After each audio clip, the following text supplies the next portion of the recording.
Hello and welcome to this week's episode. This will be, of course, part two to last week's video, where we saw some major changes here in the Middle East and some reasons as to how Palestine got its independence from Israel and why now Israel is so small. So, as it left off, Israel discovered that Palestine and its allies were getting funded by the English, which is how they're able to get such great weapons and were able to easily defeat Israel. And so Israel is going to go ahead and bring this up in a UN meeting, claiming that the UK is funding rebellions to help expand their influence around the world. So at the first few of these meetings, it's going to be quickly dismissed. But as Israel keeps claiming this more and more, other countries are going to start saying that they too have been having some similar experiences to Israel. And so these countries are going to go ahead and form a coalition called the Anti-European Influence. And so, of course, in it, we're going to have Israel. We're also going to have Libya, Morocco, Ethiopia, and over here we have Venezuela. So these five countries are going to form a pact and coalition against not just the UK, but other influences in Europe that like to sway the tide of wars where they have no business in being in. And so now these countries aren't the most powerful and they won't have as much influence for right now. But there is one thing that most of these countries have, and that's bountiful amounts of oil. And if there's people that like oil, it's going to be these people over here in Europe.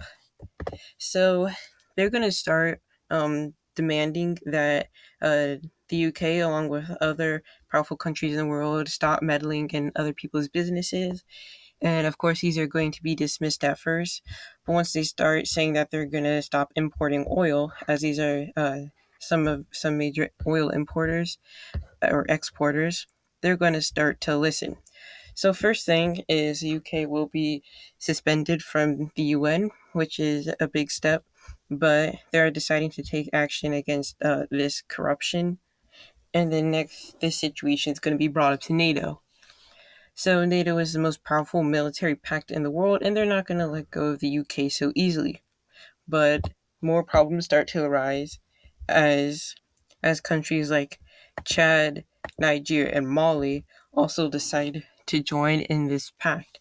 Again, these aren't two powerful countries, but they are huge exporters for these countries up here. And the sanctions are going to hit them hard as prices of almost everything is going to go up. So here we also see some Central American countries going ahead and joining. And these have some major products that these countries would like. And so now they're going to decide to come to the table. And so what the Purple Team is demanding is that the most corrupt countries on in NATO are going to have to go. And their three main targets are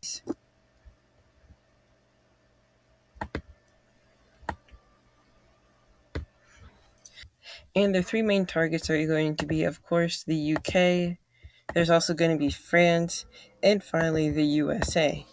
So these are some big demands by the Purple Team, which is what I'm just going to call them because it's much simpler. And so NATO is going to try to compromise with them so they can hold on to a few of their more powerful countries. So in the end, it's decided that the UK and France both must go, but the USA will be allowed to stay. So now that NATO has lost some of its more powerful countries, it is going to be heavily weakened. And some countries are going to smell blood in the water, but in this country the first one that will is going to be Mexico, because it's seeing that these small countries do have the power to stand up to these larger countries, and they're going to go ahead and join the Purple Team. So now the Purple Team is expanding quite a bit and is getting justice for all the wrongdoings that they have. But let's get into the first big war of this video, Turkey. And they're going to go ahead and start by going after a weakened Syria. So this will be relatively easy for them.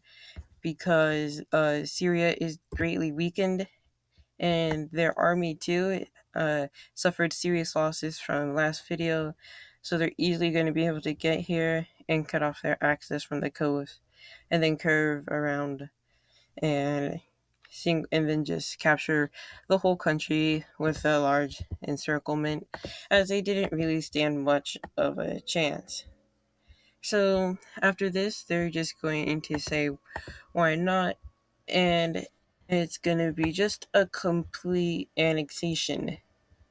So Turkey is looking pretty good right now. And so this is going to cause a major happening in the world. So Turkey is starting to notice that they might be good on their own. They are on the fence of whether or not they should leave NATO, as they aren't agreeing with most of the politics. And so they're going to go ahead and decide that they are indeed out of NATO.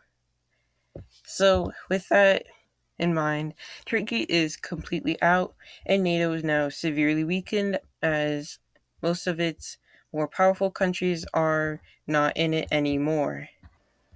And so Turkey is going to be continuing its conquest into a weakened Iraq. But somebody else also had plans for Iraq, and that is Iran. So both of these countries are actually unknowingly invading the same country. And so let's see how it's going to go down. So, of course, Turkey is more powerful than Iraq, as they too got beat pretty badly in the last war, and they're going to be able to easily push in, and as do the Iranians, as they are going to try to go ahead and get their way to Baghdad, which is the capital. And so both of these front lines are expanding quite a bit into Iraqi land, and they still are unaware of each other's presence, but of course Iraq knows this, and they are getting beaten pretty badly. So eventually both Turkey and Iran are going to meet up in the middle here, but it's not going to be quite the friendly meetup, as they are enemies. And so, assuming that each side is here to attack, they're going to go ahead and fight, and a huge battle is going to break out right here. So, seeing this is where the purple team is going to go ahead and go on the offensive and try to reclaim or claim some land. So first they're going to go after the Turks. Even though the Turks did help Israel fend off the invaders, Turkey was more so in it for their own personal land gain. So all these forces or countries are going to send their forces to Turkey and get ready for their invasion. So these countries are by no means too powerful, but they're going to go ahead and try their best. So they're going to go in the tip. And so here, Turkey is pretty much unaware to their presence, as this and was quickly conquered and then left alone.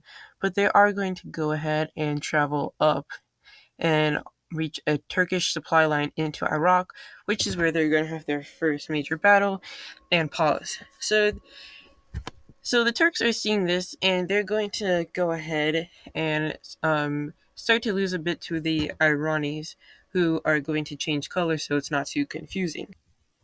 So the Iranians are now yellow, the Turks are red, and the purple team remains purple. And so this three-way war is going to continue.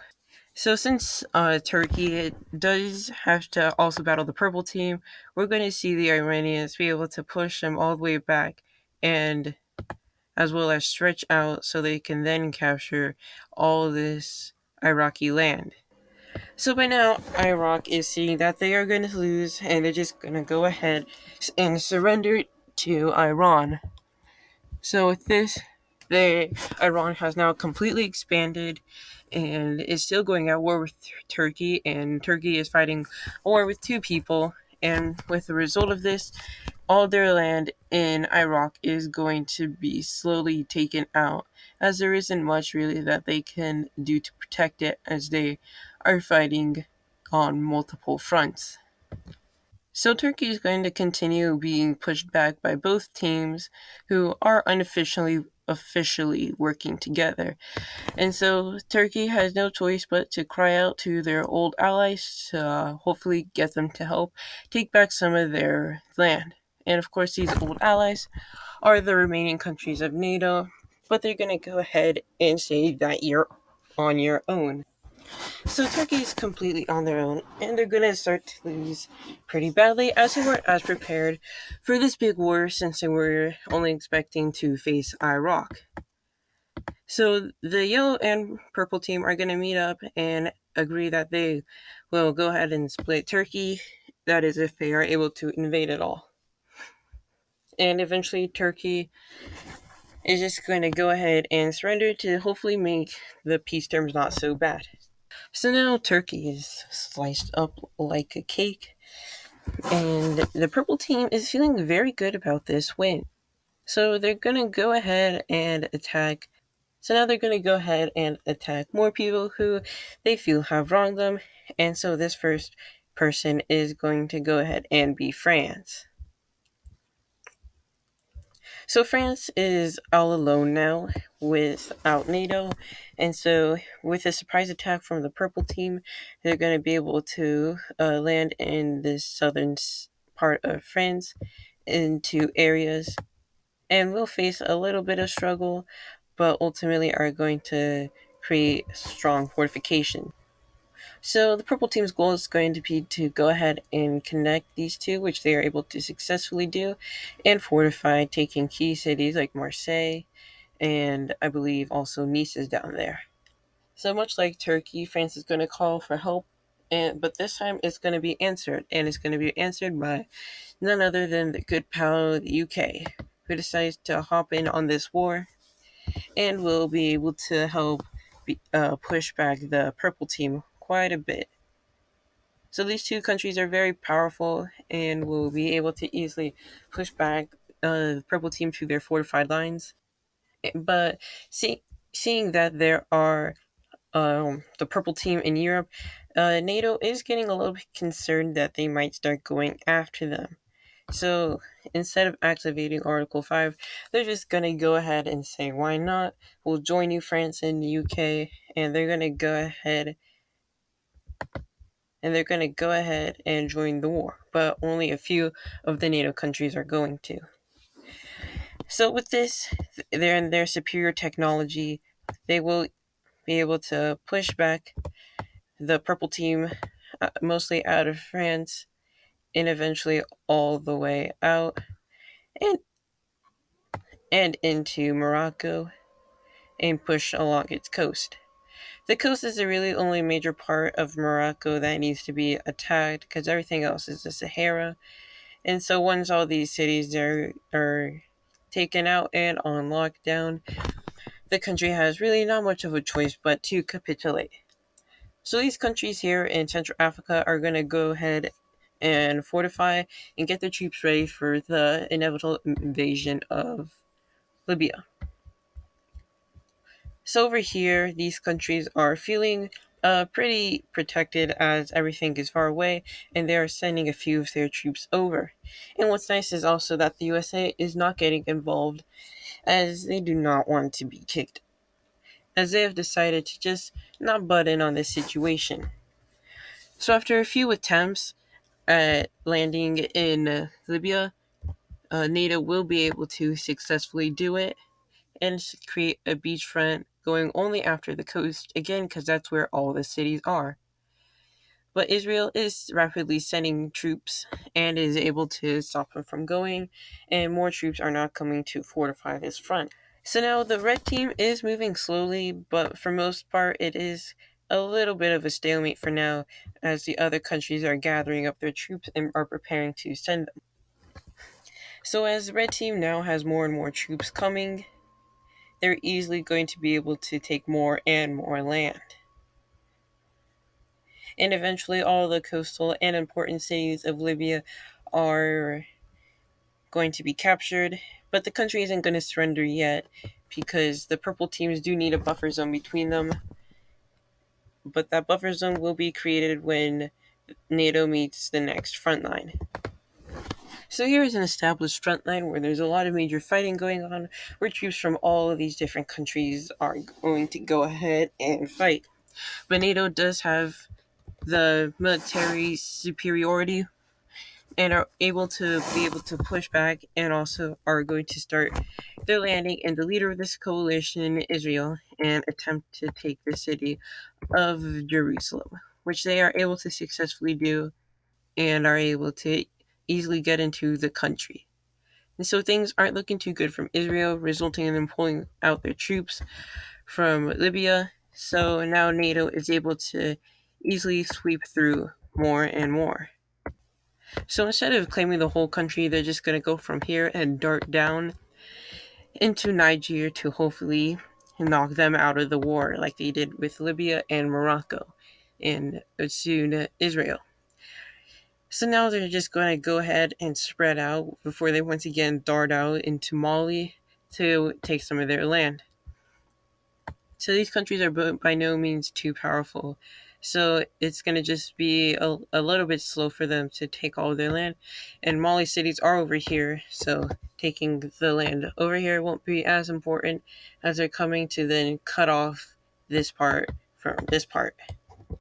So eventually all of Mali is captured, along with Libya and Niger and Chad and Ethiopia all the way across here are in too good a situation. So Niger is slowly being taken over, as Chad isn't really helping them too much, as they're too worried about NATO going after them. And so eventually Niger is out, with the inevitable fall of Chad and then Ethiopia. Seeing this, Israel decides that it's time to surrender. So these countries over here surrendered and were at war with Germany, France, Italy, Poland, Spain, and the UK. But these countries were on the purple team, and it was an attack all attack one kind of situation. But they're gonna go ahead and not get involved. So how does this end? Well, for a little bit, just a little bit, these small countries over here that get bullied a lot had the upper hand and seemed like they might be able to make a difference and stand up to these powerful countries. But in the end, everything caught up to them, and maybe with a little bit more time, members, planning, and growth, they might actually have a chance. But as for now, these powerful countries have reasserted their dominance in the world, and unfortunately took these countries as colonies and then reinstated their old members. I appreciate you for watching today's video, and have a fantastic rest of your day. Bye.